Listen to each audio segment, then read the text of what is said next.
Pois é, pois é. Hoje eu quero compartilhar com vocês uma palavra que Deus colocou no meu coração. E essa palavra ela fala de uma das doutrinas mais importantes da igreja, que eu vou falar para vocês ao longo dessa pregação. Primeiro, eu quero que você abra sua Bíblia em Gênesis capítulo de número 41.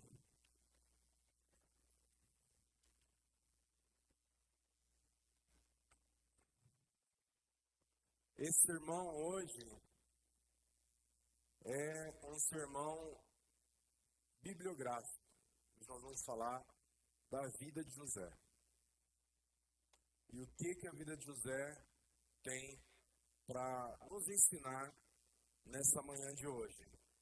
E de que forma que Deus pode falar conosco e trabalha nas nossas vidas. Eu quero ler o versículo 37, a partir do versículo 37, que diz assim: O faraó e seus oficiais gostaram das sugestões de José. Por isso o faraó perguntou aos oficiais: será que encontraremos alguém como este homem? Sem dúvida nele o Espírito de Deus. Então o faraó disse a José: uma vez que Deus lhe revelou o significado dos sonhos, é evidente que não há ninguém tão inteligente ou sábio quanto você. Ficará encarregado de minha corte e todo o meu povo obedecerá às suas ordens. Apenas eu, que ocupo o trono, terei uma posição superior à sua. O faraó acrescentou: eu o coloco oficialmente no comando de toda a terra do Egito. Então o faraó tirou do dedo o seu anel com o selo real e o pôs no dedo de José. Mandou vesti-lo com roupas de linho fino e pôs uma corrente de ouro no seu pescoço. Também o fez andar na carruagem reservada para quem era o segundo no poder. Por onde José passava, gritava-se a ordem: ajoelhem-se. Assim o faraó colocou José no comando de todo o Egito. E lhe disse: eu sou o faraó, mas ninguém levantará a mão ou pé em toda a terra do Egito sem a sua permissão. O faraó deu a José um nome egípcio, Zafenate-Paneia. Também ele deu uma mulher que se chamava Asenate. Ela era filha de Potífera, sacerdote de On. E assim José recebeu autoridade sobre todo o Egito. Tinha 30 anos quando começou a servir na corte do faraó, o rei do Egito. Depois de sair da presença do faraó, José foi inspecionar toda a terra do Egito. Amém? A palavra do Senhor diz que aqui nesse contexto, nessa situação, Deus estava começando a cumprir as promessas que Deus tinha feito para José. Alguém aqui não conhece a história de José? Alguém não conhece a história de José? Todo mundo conhece a história de José? 100%? Sim ou não? Todo mundo? O mundo todo não conhece? Obrigado, Carla. Obrigado, senão eu tenho que pregar hoje. Eu só vim para contar a história de José. Se todo mundo conhecesse, eu ia ter que ir embora. Não ia ter o que pregar hoje. Obrigado, Leandro. Amém? Quem foi José? José era um dos filhos de Jacó. A Bíblia diz que Deus ele faz uma promessa para Abraão em Gênesis capítulo 12. E lá em Gênesis capítulo 12, a promessa que Deus faz a Abraão se estende aos filhos de Abraão. E Abraão tem alguns filhos, dentre esses filhos dele tem um filho chamado Isaac. E Isaac tem dois filhos chamados Jacó e Esaú. E Jacó é um dos dois filhos de Isaac, descendente, que era neto de Abraão. E José era um dos 12 filhos de Jacó. Jacó teve 12 filhos, José era um desses 12 filhos. A Bíblia vai começar a contar a história de José a partir do capítulo de número 37. Então, onde fala dos descendentes de Jacó. E lá, quando começa a contar a história de José, começa falando que José tinha 17 anos e ele cuidava dos rebanhos do seu pai. Então, José era um dos mais novos, era o segundo de baixo para cima, Ele tinha um irmão mais novo que ele, que era Benjamim, mas José era um dos mais novos filhos de Jacó. E a Bíblia diz que Jacó amava José mais do que todos os outros irmãos. era o filho preferido de José. Assim como eu também sou o filho preferido da minha mãe, mas a irmã não está aqui hoje para confirmar a veracidade dessa história, né? Mas José era o filho preferido de Jacó. Tanto era que era o filho preferido de Jacó por vários motivos. Primeiro que José era filho de Raquel, que era a mulher que ele amava. Então, para dar um panorama geral para vocês se lembrarem, Jacó trabalha 7 anos por Raquel, casa com a irmã dela, Lia, trabalha mais 7 anos por Raquel, ou seja, ele trabalha 14 anos ao todo para ter o direito de formar e de casar com Raquel, porque ele não tinha dinheiro para pagar o dote dela, porque ele havia fugido do seu irmão. Então, contextualizando, Raquel era a mulher que Jacó amava. E ela não podia ter filhos. Então, quando ela tem um filho Jacó já tinha 10 filhos, e ele é o 11º dos 12 filhos. E quando ela tem José, Jacó já era velho. Jacó já tinha passado praticamente a vida inteira, e aquele filho é um filho que era muito esperado por seu filho de Raquel. Era muito desejado. No verso de número 3 do capítulo 37, vai dizer que ele amava mais do que qualquer outro dos seus filhos, porque José havia nascido quando Jacó já era idoso. Por isso, o que ele vai fazer? Ele vai encomendar uma túnica de várias cores e dar de presente para José. E o que acontece por conta dessa situação? Os outros 10 irmãos de José começam a invejá-lo e perseguir ele. Muito. E esse ódio dos irmãos por José só aumentava. Porque José, ele não só era uma pessoa que era mais amado, e ele também, a Bíblia vai dizer que ele trazia a má fama dos seus irmãos para o seu pai. Ou seja, tudo que os irmãos faziam, José ia lá e contava para o pai. Ele era fofoqueiro. Ele era mexeriqueiro. Ele era dedo duro. X9. E ele contava tudo que os irmãos faziam. E aí a Bíblia vai dizer que os irmãos o odiavam, porque o pai dele o amava mais do que todos os outros filhos, e diz assim que eles não eram capazes de lhe dizer uma única palavra amigável. Jacó teve 4 mulheres. Ele teve 2 mulheres, Raquel e Lia, e 2 concubinas que eram servas de Raquel e Lia. Ao todo, ele teve filho com essas 10 mulheres. Com essas 4 mulheres. 10 filhos com 3, e mais José e Benjamim, que eram filhos de Raquel. Ele amava mais José do que todos os outros irmãos. Além de todo esse fato, somava-se também o fato de que Jacó não deixava nem eles trabalhar. Os irmãos iam para o campo e José... É demais. E José ficava com o pai. Ele era o protegido, o queridinho, o filho amado.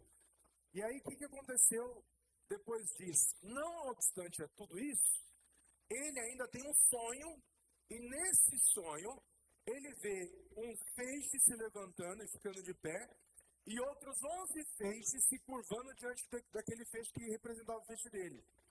E ele conta, imagina no café da manhã, chega de manhã, toda a família reunida, todo mundo na mesa, e aquele menino de 16 anos, de 15, 16 anos, pai, tive um sonho. Qual sonho, filho? Todos os outros irmãos, já mais velhos, já com as suas famílias formadas, já com as suas vidas já bem resolvidas, mas numa sociedade patriarcal onde o patriarca era Jacó e todos os filhos serviam aquela família, aquela organização, se formava assim uma sociedade em torno daquela família. A gente precisa entender o contexto da importância que era ter muitos filhos naquela cultura, naquela sociedade. Imagina o seguinte, as sociedades não eram organizadas como são hoje, por exemplo, que existem leis, que existem segurança, que existe organização, polícia, nada disso. Então as famílias, elas precisavam se proteger contra inimigos externos. E como que elas faziam isso? Elas se organizavam de uma forma que aquele monte de filho fosse também mão de obra, fosse exército, fosse tudo que uma sociedade precisava. Então ali estava se formando uma sociedade. E naquela hora, no café da manhã, José vai e conta o sonho. Fala, qual sonho você teve? E quando ele fala assim, pai, eu tive um sonho. Nesse sonho, haviam 12 feixes, que era trigo amarrado, né? Feixes de trigo. E nesse sonho, o meu fecho ficava de pé e todos os outros 11 feixes se curvavam diante dele. Aí os irmãos ouvem e falam assim, o quê? Ele está falando que nós vamos nos curvar diante dele? Eles adoravam José. José já era o queridinho de toda a família, não era?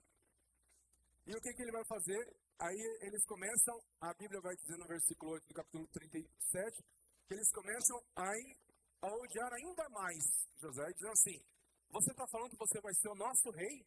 Que você vai governar sobre nós? E aí ele vai, pouco tempo depois, ele tem outro sonho. Nesse outro sonho, o significado é exatamente o mesmo, onde o sol, a lua e os estrelas se curvavam diante dele. E dessa vez, ele não conta o sonho apenas para os irmãos, mas também conta para o pai. Quando ele conta para o pai repreende ele. Fala, moleque, você é maluco? Você está doido? Como que você fala um negócio desse? Você está falando que eu, a sua mãe, seus irmãos, todos nós vamos nos curvar diante de você? Nessa ocasião, é importante lembrar que a mãe dele havia falecido já.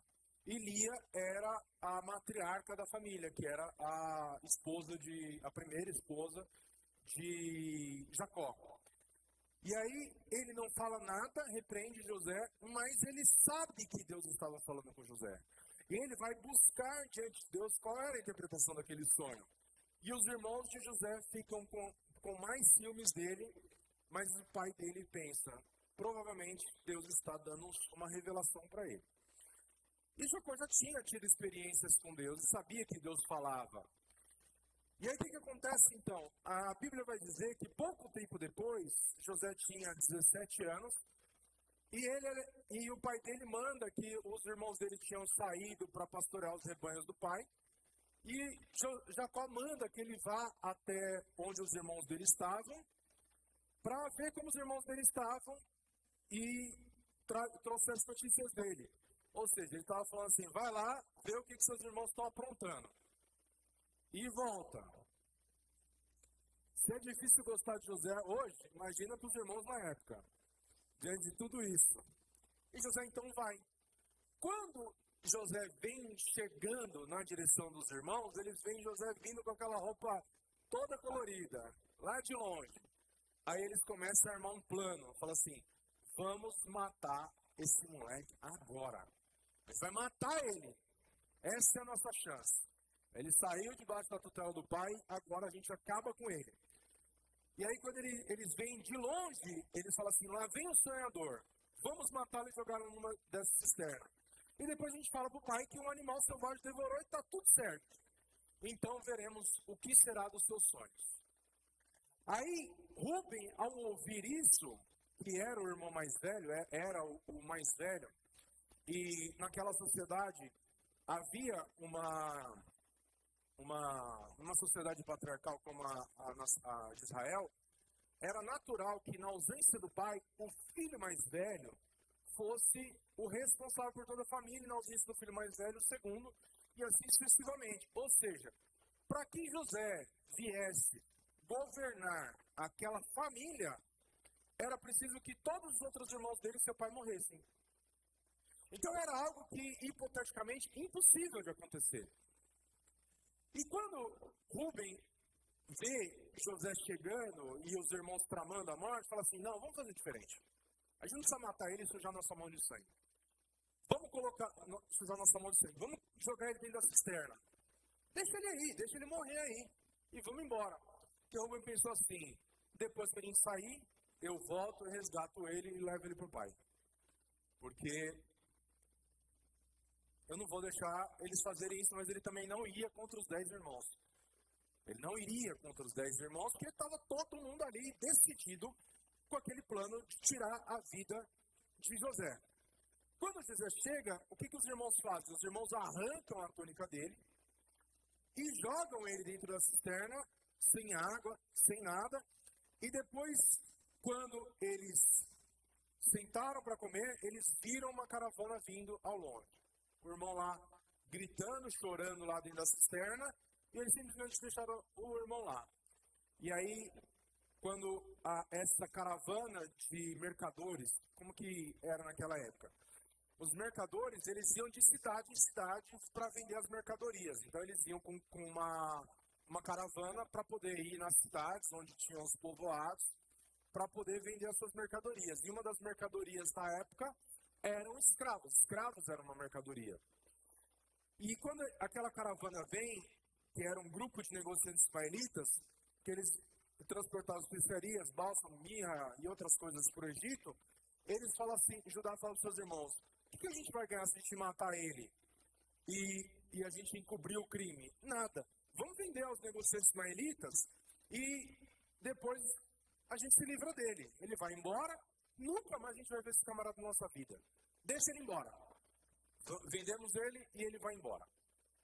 E aí, eles vendem José para essa caravana de comerciantes ismaelitas, que estava indo em direção ao Egito, pegam o dinheiro e voltam para a cidade do seu pai. Quando eles estão voltando, eles matam o animal, pegam o sangue do animal, sujam a túnica e chegam até Jacó e falam assim, essa não é a túnica do seu filho, pai? E aí quando o pai vê, fala assim, provavelmente algum animal do campo, alguma besta, estraçalhou o menino e só sobrou isso aqui, nós achamos no meio do caminho. O pai então chorou, o pai se desesperou, rasgou as suas vestes e entrou no estado de luto a partir daquele dia. Ele já não tinha mais vontade de viver. Mas eles haviam entre si tramado todo aquele plano. Por que a gente está falando sobre isso? Qual que é a relevância que tem para as nossas vidas hoje? Deus tinha uma promessa na vida de José. E, individualmente falando, tudo que acontece na vida de José, desde o dia da promessa, dá a impressão de que aquilo nunca iria acontecer. Individualmente falando, cada evento na vida de José era algo que colocava ele cada vez mais distante do cumprimento daquela promessa. Na nossa vida, muitas vezes, nós recebemos promessas, Deus fala coisas conosco, e parece que tudo que acontece na nossa vida, ao invés de nos aproximar daquela promessa, nos coloca cada vez mais distantes daquela promessa. Parece que aquilo nunca vai se cumprir na nossa vida. E todo tipo de situação difícil que acontece na nossa vida, parece que é como se a gente estivesse vivendo uma mentira daquilo que Deus falou que aconteceria na nossa vida, para aquilo que de fato está acontecendo. Qual que é a doutrina que está implícita aqui? É a doutrina da providência. O que é a doutrina da providência? É de que Deus não apenas criou o mundo, mas Ele também sustenta, dirige e governa. Todos os eventos da nossa vida, eles culminam em algo que Deus já planejou e já projetou lá no futuro. Deus tem algo preparado para a nossa vida, que eu e você não sabemos o que é. Mas esperamos ansiosamente para que aquilo se cumpra. Mas parece que tudo o que acontece na nossa vida nos coloca distantes de viver uma promessa. E não próximos de viver uma promessa. Se Deus fala para José que José se tornaria um líder entre os seus irmãos, e alguém falasse assim, o que é necessário para que alguém se torne um governador do Egito? Imagina que um governador é como se fosse um primeiro-ministro de um país em que tem um rei. É a pessoa mais importante do país, abaixo apenas do próprio rei. Vamos citar o exemplo da Inglaterra, por exemplo, que tem uma monarquia presente. Lá tem o rei, que é conhecido como Rei Charles, e existe alguém que governa o país que não é o rei, é o primeiro-ministro. Se você pegar o currículo do primeiro-ministro, provavelmente ele é de uma família nobre, ele se formou em uma universidade muito famosa, ele teve uma ascensão política meteórica, alguém extremamente conhecido, até que ele alcançou o posto de se tornar primeiro-ministro. Agora, olhe para a vida de José. José, ele é rejeitado pelos próprios irmãos, então como que ele governaria se ele não tinha aprovação daqueles que Deus disse que ele governaria? Ele é jogado numa cisterna, vendido como escravo. E quando ele chega, vendido como escravo, ele vai para a casa de Potifar, que era alguém que era um general do exército egípcio. Quando José está na casa de Potifar, a Bíblia diz assim que as coisas começam a dar certo na vida de José. José começa a trabalhar, de repente José começa a ganhar notoriedade, ele começa a ser visto, começa a ser notado e começa a ascender dentro daquele ambiente que era a casa de Potifar, que era um homem muito rico. A ponto de Potifar colocar ele sobre toda a sua casa. De repente você olha para a vida de José naquele momento, e talvez se eu e você fôssemos José, pensaríamos o seguinte: Deus falou que eu seria alguém muito importante, que os meus irmãos e a minha família toda prestaria honras para mim. As coisas ali aparentemente na vida de José começam a dar certo. E talvez ele pense assim: agora chegou a minha vez.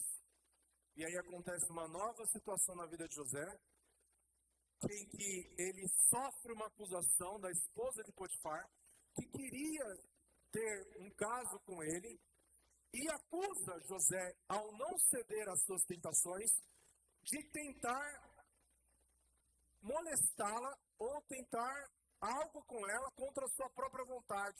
E o que acontece? Potifar então se vê numa situação difícil.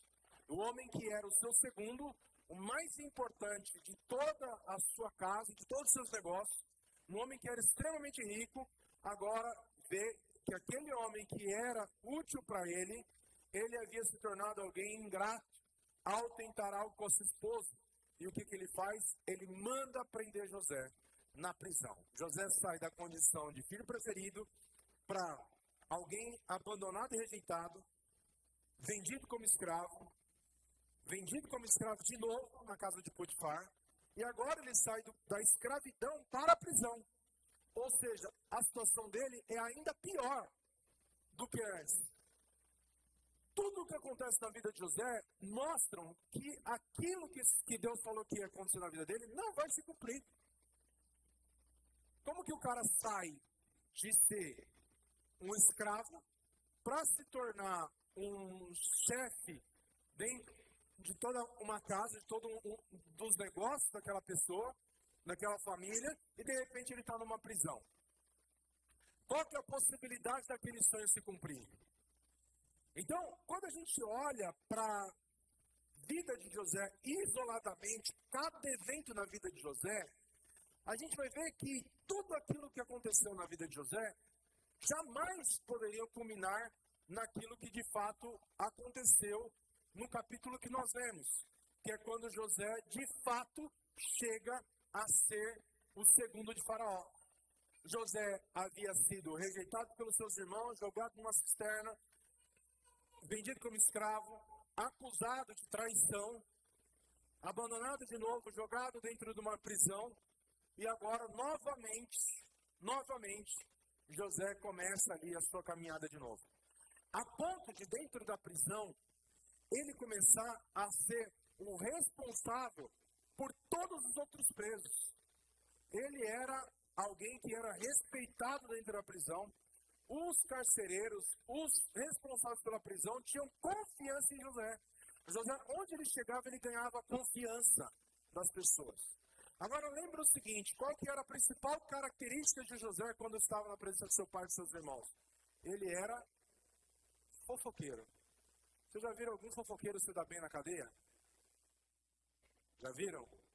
Já ouviram falar que algum fofoqueiro, algum cagueta, algum X9 se deu bem na cadeia? Hã? Nem na delação premiada.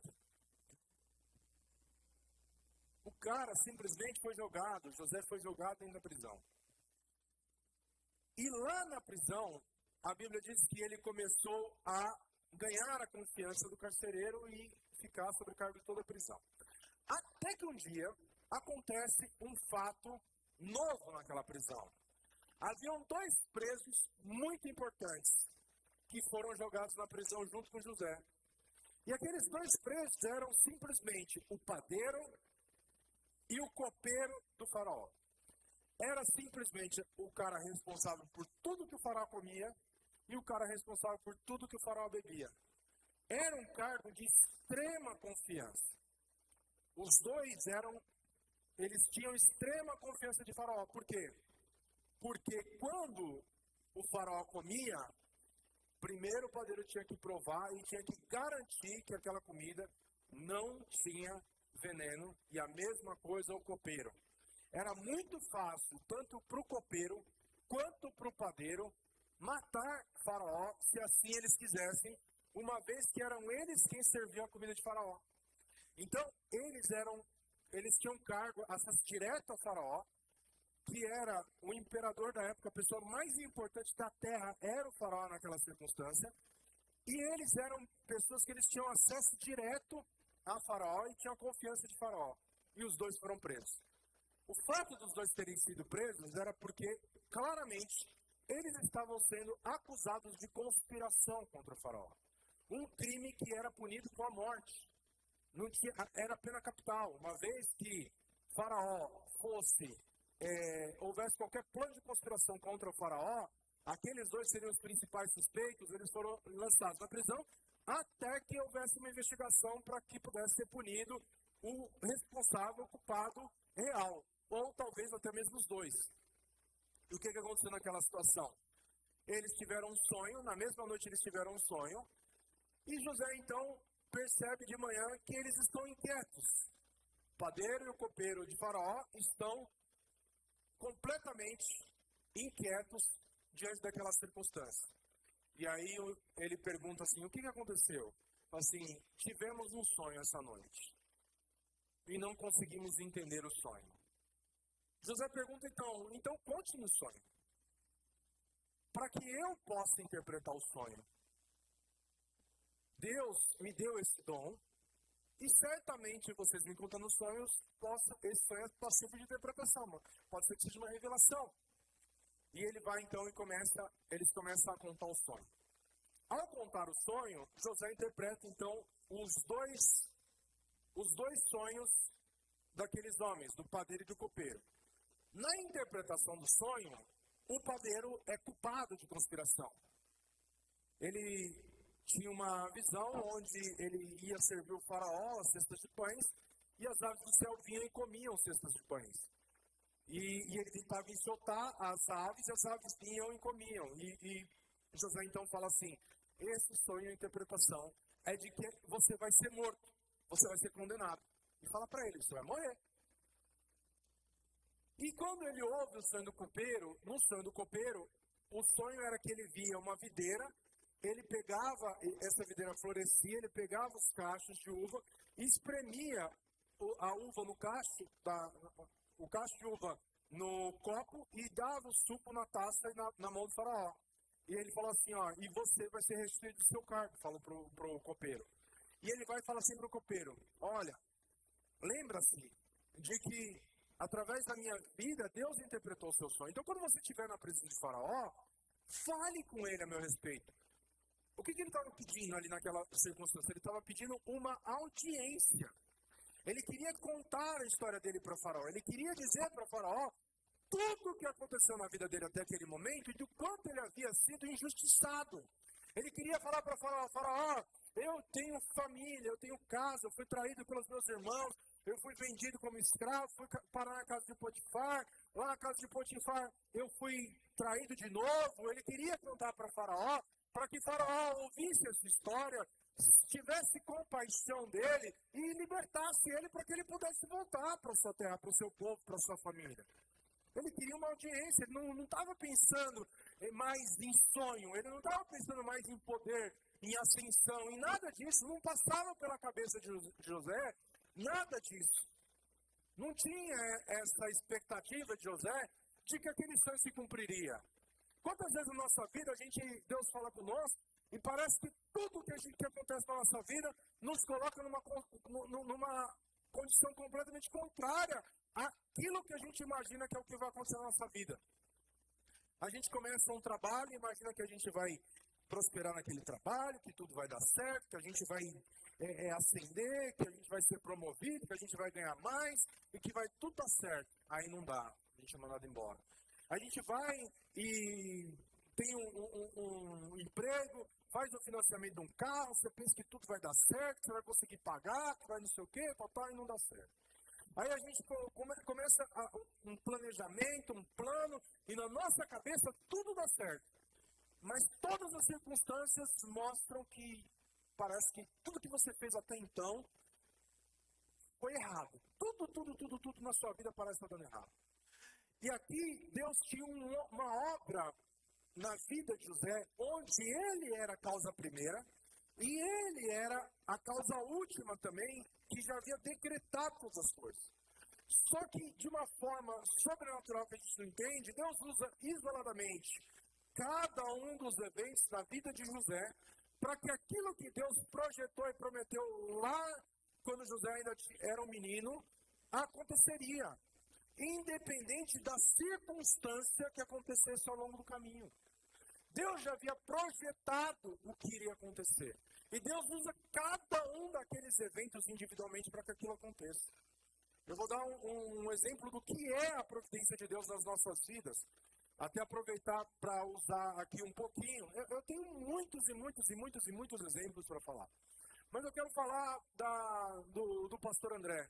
Quando o pastor André chegou aqui em São Paulo, ele chegou para vir trabalhar comigo. Em 2018 ele veio trabalhar comigo. Quando foi em fevereiro, ele mudou para São Paulo, com a sua família. E eu tinha uma preocupação muito grande com o André, porque eu estava ali iniciando um projeto. E desse projeto que eu estava iniciando, eu não sabia se aquilo ia dar certo. Ninguém começa uma coisa pensando que não dá errado. Ninguém começa um negócio pensando assim, vou fazer isso aqui vai dar errado. Ninguém. Às vezes quando faz alguma coisa, a gente pensa sempre que aquilo vai dar certo. Senão a gente não faz. Eu vou começar uma construção pensando que vai dar errado, eu não começo.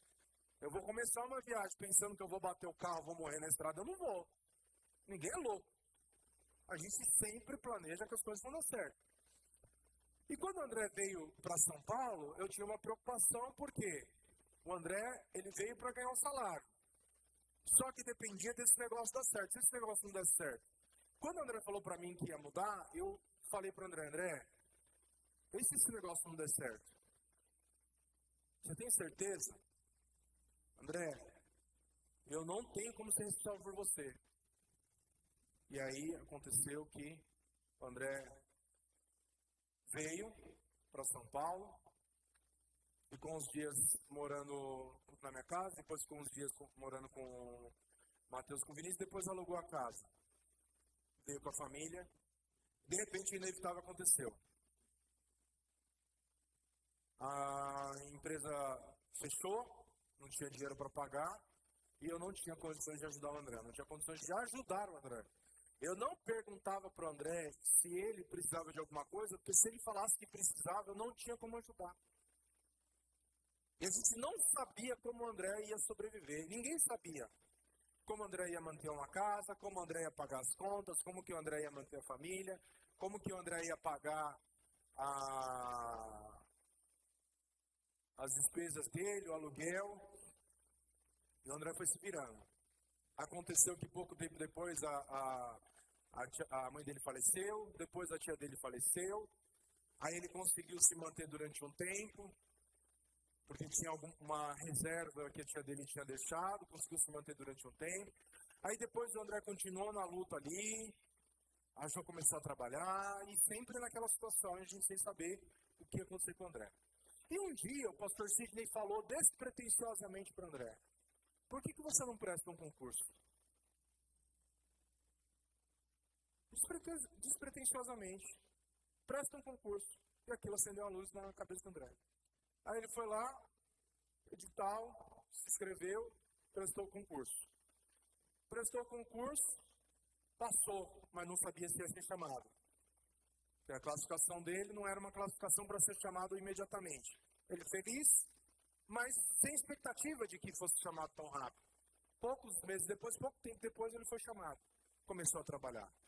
Aquilo foi uma alegria para todo mundo. Quando o André foi chamado para trabalhar no Banco do Brasil. Foi assim, um presente de Deus para todo mundo. Todo mundo ficou feliz. Todo mundo. Nossa, o André agora está com um bom emprego, está trabalhando, está bem. E de repente, passou um tempo, pouco tempo depois que o André começou a trabalhar, ele passou mal, 4 infartos seguidos. É socorrido, e ele vai lá para o São Paulo, às pressas, internado, cirurgia, poça-fena, cuidado, mais de um mês de internação. Agora imagine tudo isso se o André não tivesse vindo para São Paulo. Imagine tudo isso se o André não tivesse, se o pastor Sidney não tivesse falado para o André, presta um concurso. Uma coisa que o André não pensava em fazer. Imagine tudo isso se o André não tivesse prestado o concurso. Imagine tudo isso se o André não tivesse passado no concurso. Imagine tudo isso se o André não tivesse acesso a um bom convênio médico, tendo 4 infartos, indo parar na porta do hospital público. Deus, o tempo todo, guiou todo o caminho do André para que naquele momento ele recebesse aquele cuidado. André vem para São Paulo, desempregado, está dando tudo errado. Vai para casa e de repente ele começa a trabalhar, as coisas não dão certo, não tem dinheiro para pagar aluguel. André chegou a ficar devendo 3 ou 4 aluguel. E várias coisas que eu pensava, se eu fosse o André já tinha voltado. Será que aqui está melhor do que lá? Eu olho para o André e eu vejo a providência de Deus na vida do André. Eu vejo a graça de Deus na vida do André. Eu posso simplesmente vir aqui e falar da minha vida ou da vida de qualquer outra pessoa, mas a forma como Deus cuidou e tem cuidado dessa família é uma forma da gente enxergar e falar assim, individualmente parece que está tudo dando errado. Ele vem para trabalhar numa coisa, não dá certo. Ele muda para uma casa e essa casa ele não tem dinheiro para pagar aluguel. Ele traz a família dele. Imagina o tanto de vezes que ele ouviu as pessoas falando assim para ele, por que você está insistindo nisso? Imagina José contando que um dia ele teve um sonho e contou o sonho dele e falou assim, você não acredita nisso? Você não acredita que Deus possa fazer isso na sua vida? Você ainda nutre esse sentimento de que Deus vai fazer alguma coisa? Olha a sua vida, olha as coisas que você está passando. Mas em cada evento individualmente na vida de José, por pior que pareça ser, e aqui não se exclui a responsabilidade humana, as escolhas dos seus irmãos, os pecados dos seus irmãos, os próprios pecados de José, mas todas as coisas, como diz Romanos capítulo 8, versículo 28, cooperam para o bem daqueles que amam a Deus e servem segundo o seu propósito. Todas as coisas, e o bem de Deus inclui o mal também. Olha para a sua vida, parece que está tudo dando errado. Mas lá por trás, existe um enredo, existe uma história, existe um grande e sábio autor, escreveu essa história, e ela não termina assim. Ela não termina assim. Ela não termina com choro, ela não termina com desespero, ela não termina com angústia, ela não termina com sofrimento. É para a glória de Deus. Mas eu estou doente. Para a glória de Deus. Mas eu estou desempregado. Para a glória de Deus. Mas eu estou com problema no meu casamento. Para a glória de Deus. Mas o meu filho. Para a glória de Deus. Mas o meu trabalho. Para a glória de Deus. Mas a minha conta. Para a glória de Deus. Mas as minhas finanças. Para a glória de Deus. Tudo é para a glória de Deus. Tudo é para a glória de Deus. Imagina alguém chegando para José dentro da cisterna. Fala assim, um dia você vai se lembrar desse dia e vai saber que até aí na cisterna, Deus estava no controle da sua vida. Imagina José sendo entregue, escravo, na casa de Potifar, e alguém falando para ele, um dia, até esse momento da sua vida, vai ser para a glória de Deus. Imagina José saindo preso da casa de Potifar, sendo jogado dentro de uma prisão, alguém chega na porta da grade da prisão onde ele está e fala assim, um dia, tudo isso vai ser para a glória de Deus. Agora José estava mais perto de alcançar a promessa de Deus, porque ele conheceu alguém que tinha acesso direto a Faraó. Mas mais uma vez, ele foi esquecido. mais uma vez, ele foi esquecido. José fala para o copeiro: lembra-te de mim quando você estiver com o faraó. E o copeiro vai, tem restrito teu cargo, está na frente do faraó, não lembra ou não fala, e vai. Passam-se dias e José fica esperando. Eu acho que ele já deve ter falado, o faraó vai me chamar. Aí passa outro dia, o faraó vai me chamar. Aí passa mais uma semana, o faraó vai me chamar. Passa mais um mês, o faraó vai me chamar.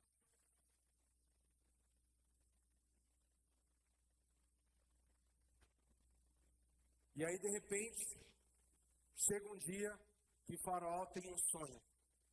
E esse sonho, o faraó chama todos os sábios e magos do Egito, e não havia ninguém que pudesse interpretar.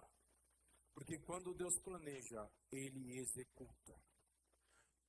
Deus tem um plano e Deus vai cumprir, independente da minha e da sua ajuda. Deus não precisa de mim e de você para cumprir promessas. Deus não precisa. Porque a palavra do Senhor diz assim, que aos seus Ele dá enquanto dorme. Enquanto José estava dormindo, esquecido, Deus tirava o sono de Faraó, para que a promessa de Deus se cumprisse na vida de José. Deus tirava o sono de Faraó. E de repente Faraó está lá e perturbado. O copeiro chega e percebe que Faraó está perturbado e pergunta para Faraó: o que aconteceu, meu senhor? Aí ele fala assim: eu tive um sonho e não há ninguém que possa interpretar.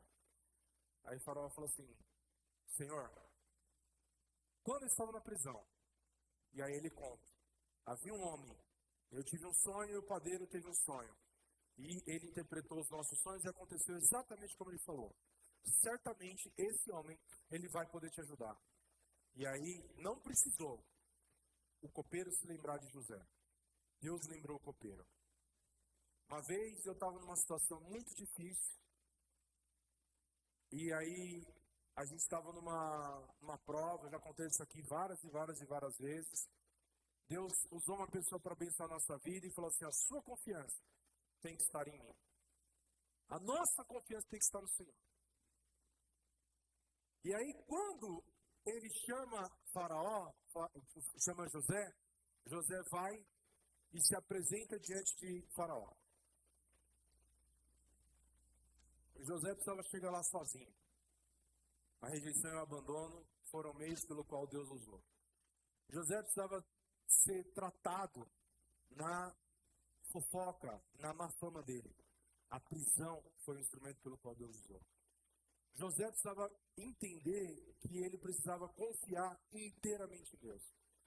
Tudo o que aconteceu na vida de José serviu um meio e um propósito até aquele dia.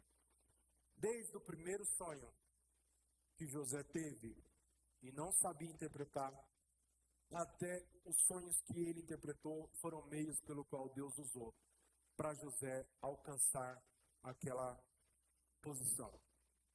A minha e a sua vida, individualmente, parece um quebra-cabeça que nada se encaixa. Nada se encaixa. A minha e a sua vida. Olha para tudo que você passou esses dias, olha para tudo que você passou esse mês, olha para tudo que você passou esse ano. Esse ano, eu posso dizer que eu tive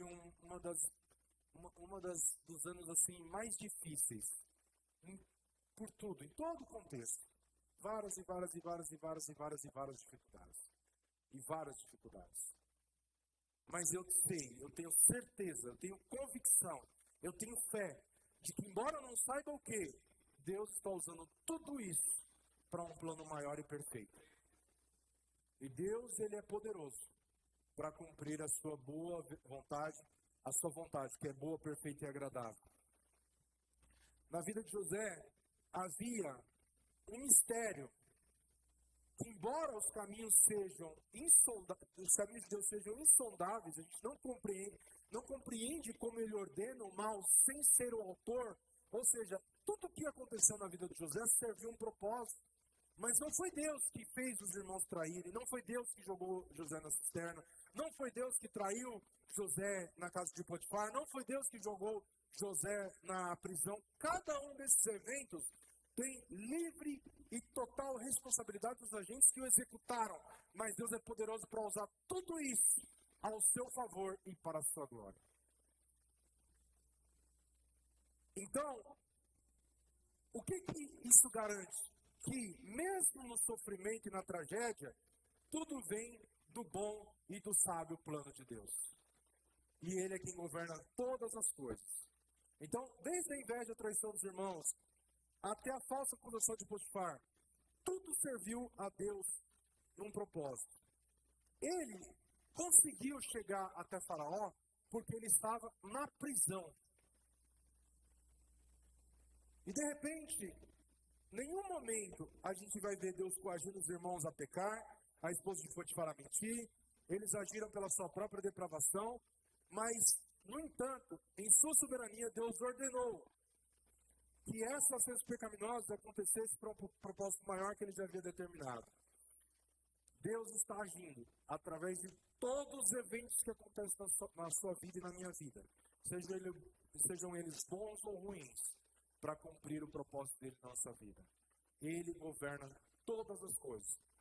Então, nesse aspecto, Deus usa os dons, as circunstâncias e até as decisões dos outros para mover José de um ponto para o outro, dirigindo toda a história, sem anular a liberdade das ações humanas. E o mais importante de tudo isso é que quando José chega ao trono, há um período de fome que todos os povos ao redor deveriam descer para o Egito, porque só no Egito tinha comida. Só no Egito tinha comida. E Deus proporciona o encontro de José com seus irmãos, a reconciliação. No momento que os seus irmãos estão com José, os seus irmãos pedem perdão para ele, se arrependendo daquilo que haviam feito. E falam assim, certamente nós erramos com você, nós pecamos contra você. Olha o que José fala, não, Deus usou tudo o que vocês fizeram para que hoje eu viesse à frente de vocês e salvasse a nossa família da tragédia. Você pode reconhecer Deus até naquilo que as pessoas fazem contra você, sabendo que Deus é quem governa todas as coisas. E ao invés de José tripudiar em cima do sofrimento dos irmãos e agir com revanche ou com vingança, ele age dizendo assim, não, Deus me mandou na frente de vocês para que a nossa família fosse preservada. Ele reconhece que tudo de ruim que havia acontecido com ele servia um propósito maior. A nossa vida, tudo que acontece serve um propósito. Eu lembro das vezes que minha mãe saía de casa, eu em pecado, não queria saber de igreja, não ia para a igreja. Ela saía e ela descia a Avenida do Loreto para ir para a igreja chorando. Ela descia chorando, sozinha. E ela fazia uma oração, nossa, que mãezinha boa que ela é, vozinha. Deus, mata ele. Se o senhor não tem obra na vida dele, mata ele. Essa era a oração da minha mãe. Graças a Deus. Que Deus teve misericórdia.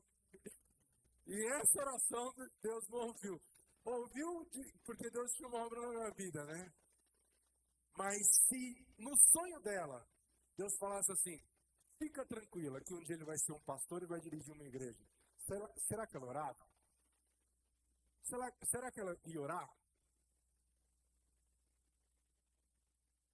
Se a sua luta, a sua prova, a sua dificuldade te coloca em sinal de humilhação diante de Deus, em oração, ela já está cumprindo o propósito, que é te aproximar de Deus. Amém? Que Deus possa falar mais aos nossos corações e que você possa, a partir de hoje, confiar na boa, perfeita e agradável vontade do Senhor. E sabendo que Ele é o Deus da providência. E em vez de você murmurar, reclamar que alguma coisa não deu certo, faça como diz a palavra do Senhor. Em todas as coisas, dai graças a Deus. Em tudo, dá glória a Deus. Bateu o carro, glória a Deus, não sabe se na frente você podia ser assaltado, podia morrer num acidente de trânsito, você não sabe, mas Deus sabe. E Deus usa todos os meios para cumprir o propósito dele na sua vida. Amém?